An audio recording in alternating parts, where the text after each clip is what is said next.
हम भी वो नहीं जो किसी के पीछे खड़े हो जाएं। हम जहाँ खड़े होते हैं वहीं से लाइन शुरू होती है। रिश्ते में तो हम तुम्हारे बाप लगते हैं। नाम है शहंशाह। जी हाँ, आज की कहानी उस आर्टिस्ट के हवाले से जिसने बहुत ज़्यादा रिजेक्शन सहा, जिसके लिए कहा जाता था कि इसके साथ कौन काम करेगा, और वो बने इस सदी के सबसे बड़े आर्टिस्ट। मैं बात कर रही हूँ अमिताभ बच्चन की।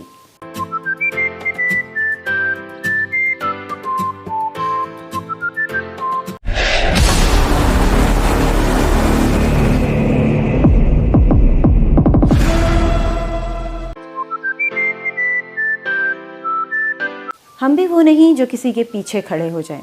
हम जहाँ खड़े होते हैं वहीं से लाइन शुरू होती है। रिश्ते में तो हम तुम्हारे बाप लगते हैं। नाम है शहंशाह। जी हाँ, आज की कहानी उस आर्टिस्ट के हवाले से जिसने बहुत ज़्यादा रिजेक्शन सहा, जिसके लिए कहा जाता था कि इसके साथ कौन काम करेगा, और वो बने इस सदी के सबसे बड़े आर्टिस्ट। मैं बात कर रही हूँ अमिताभ बच्चन की।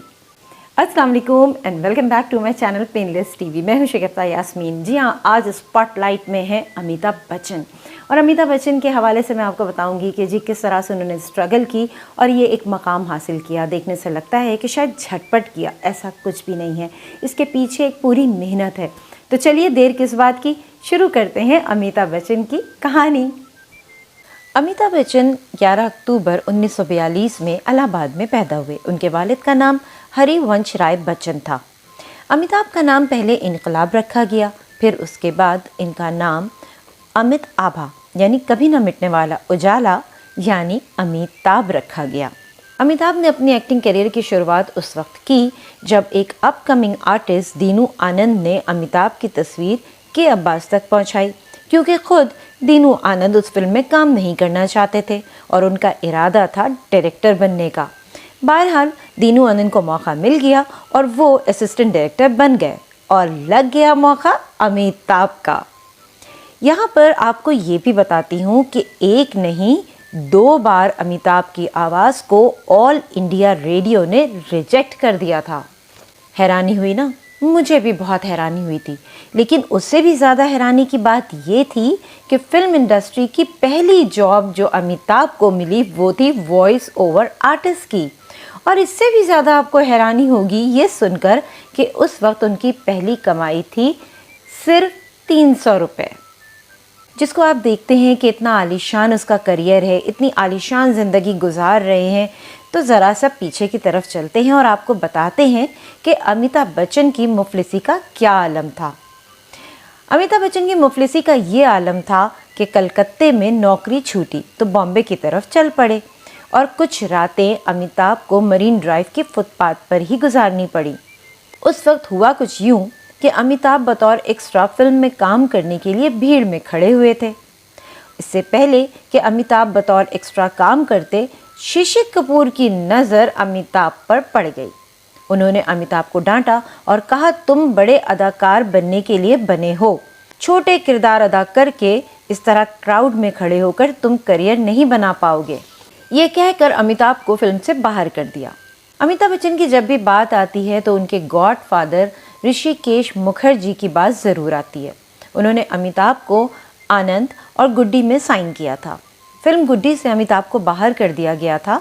अब आप सोच रहे होंगे कि उसकी वजह क्या थी, तो मैं आपको बताती हूँ। उसकी वजह ये थी कि बच्चन साहब आनंद मूवी में इतना अच्छा काम कर रहे थे कि ऋषिकेश मुखर्जी ने सोचा क्यों इतना छोटा सा रोल फिल्म गुड्डी में उनको दिया जाए।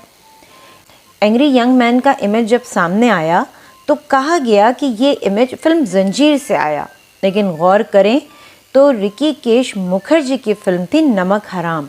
असल में पहले अमिताभ का एंग्री यंग मैन का इमेज उस फिल्म से सामने आया था। Angry young man the superstar. उनकी जोड़ी ज़बरदस्त फिल्म मेकर्स के साथ खूब जमी, चाहे वो यश चोपड़ा हो या फिर प्रकाश मेहरा हो या फिर मनमोहन देसाई। यहाँ पर मैं आपको ये भी बताती हूँ कि जहाँ अमिताभ का करियर परवान चढ़ रहा था वहाँ उनके आसपास कोई भी स्टार नज़र नहीं आता था। इसी बीच एक हादसा हुआ। फिल्म खुली में अमिताभ को चोट लगी और लगा कि अमिताभ इस दुनिया को छोड़कर चले जाएंगे, लेकिन बॉम्बे के डॉक्टर्स ने अमिताभ को बचाने के लिए अपनी कोशिशें जारी रखीं। वहीं अमिताभ के चाहने वाले अमिताभ के लिए दुआएं मांग रहे थे और बिलाखिर डॉक्टर की मेहनत और दुआओं ने असर कर दिखाया और अमिताभ खतरे से बाहर आ गए। अमिताभ बच्चन की निजी ज़िंदगी पर अगर नज़र डालें तो आपको पता चलता है कि भाई अमिताभ की शादी जया भादरी से हुई। अब अमिताभ की शादी का किस्सा भी बड़ा अजीब था, आपको सुनकर बड़ी हैरत होगी। ये तो आप सब जानते हैं कि अमिताभ और जया भादरी एक दूसरे को बहुत पसंद करते थे और उनकी जोड़ी भी खूब जम रही थी। अमिताभ और जया भादरी ने सोचा जब फिल्म जंजीर हिट होगी तो हम दोनों मुल्क से बाहर जाएंगे और छुट्टियां मनाएंगे, लेकिन अमिताभ के माँ बाप ने इस बात से मना कर दिया और उन्होंने कहा अगर मुल्क से बाहर जाना है तो पहले शादी करो और फिर मुल्क से बाहर चले जाना। इसीलिए आनन फानन अमिताभ और जया भादरी की शादी हो गई। एक दौर ऐसा भी आया था जब अमिताभ की फिल्में वो कमाल नहीं दिखा रही थीं जितना कि उससे उम्मीद की जा रही थी। अमिताभ ने जब देखा कि फिल्म हिट नहीं हो रही तो उन्होंने फैसला किया कि फिल्म खुदा गवाह के बाद फिल्मों से कुछ दिनों के लिए किनारा कर लें। इसी बीच अमिताभ ने ABCL नाम से कंपनी शुरू की। अमिताभ को बिजनेस में काफ़ी झटके लगे। तब अमिताभ को एहसास हुआ कि वो एक्टिंग के लिए बने हैं, बिजनेस के लिए नहीं। जब अमिताभ ने फिल्मों में दोबारा काम करने की ठानी तो डूबती नैया को तिनके का सहारा मिल गया। आप कहेंगे कैसे? वो ऐसे कि सहारे के रूप में आया कौन बनेगा करोड़पति और पहली बार छोटे पर्दे पर अमिताभ नजर आए और KBC ने कमाल कर दिखाया। बहुत बड़े बड़े हीरोज़ के साथ अमिताभ बच्चन ने काम किया। अगर अब हम अमिताभ की निजी ज़िंदगी की तरफ देखें और उनके रोमांटिक लाइफ की तरफ देखें तो अमिताभ का एक बड़ा स्ट्रॉन्ग अफेयर रहा रेखा जी के साथ। जी हाँ, दोनों की जोड़ी लगती तो बहुत अच्छी थी।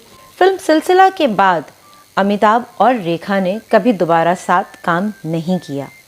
अमिताभ ने बड़े बड़े हीरोज़ के साथ काम किया और बदलते वक्त में हर बार यही कहा, बुढ़ा होगा तेरा बाप। अमिताभ ने वो सब मुमकिन किया जिसे देखकर लोग कहते हैं कि यह नामुमकिन है।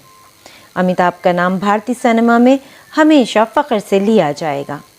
स्पॉटलाइट में आज थे अमिताभ बच्चन, उनके हवाले से आपने जाना और इसके साथ ही मेरा व्लॉग यहाँ पर एंड हो रहा है। लेकिन इससे पहले मैं आपसे कहना चाहूँगी कि अगर आप हमारे चैनल पर नए हैं तो चैनल को सब्सक्राइब कीजिए। वीडियो अच्छा लगा है तो 100% इसको सब्सक्राइब कीजिए, लाइक कीजिए, कमेंट कीजिए और शेयर भी कीजिए।